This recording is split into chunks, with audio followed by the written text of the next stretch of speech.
Hello दोस्तों, नमस्कार, प्रणाम। हम लोग के यूट्यूब चैनल पे बहुत बहुत स्वागत है।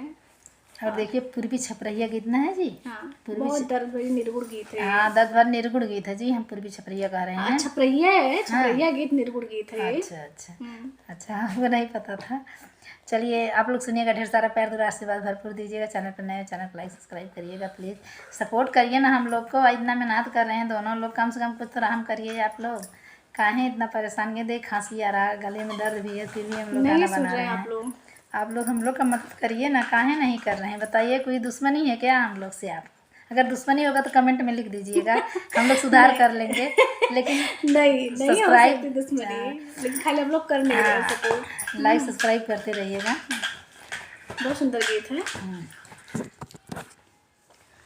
उड़ना खटोला से आई हो गयावा पारदसिया, उड़ना खटोला से आई हो पियावा पारदसिया, हमके उड़ाई ले जाई हो पियावा पारदसिया, हमके उड़ाई ले जाई हो पियावा पारदसिया, कि चारों ओर मचल बा सोरा, चारों ओर मचल बा सोरा, सगन से होई मोर गठा जोड़ा, सजन से होई मोर गठा जोड़ा, कि झूठल बालगवा लुगाई हो पियावा पारदसिया, झूठल बालगवा लुगाई हो पियावा पारदसिया,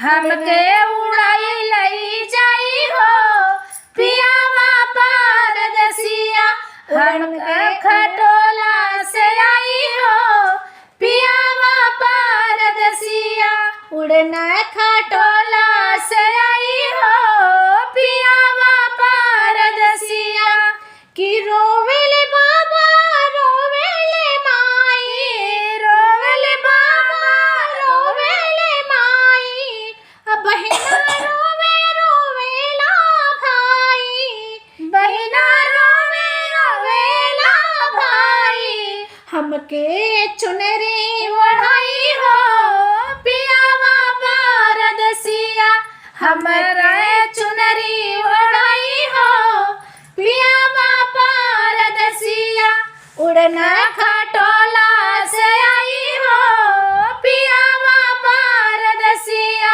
उड़ना खटोला से आई हो पियावा पारदसिया, जीवन के सब अनंत कटाई, जीवन के सब अनंत कटाई, केहू जी ऐसन जे साथ निभाई, केहू जी ऐसन जे साथ निभाई, कुछ दूर दिहे पहुँचाई हो पियावा पारदसिया, कुछ दूर दिहे पहुँचाई हो पियावा पारदसिया, हमके उड़ाई ले जाई हो पियावा पारदसिया, हमके उड़ाई ले जाई हो पियावा पारदसिया, उड़ना खटोला से आई हो पियावा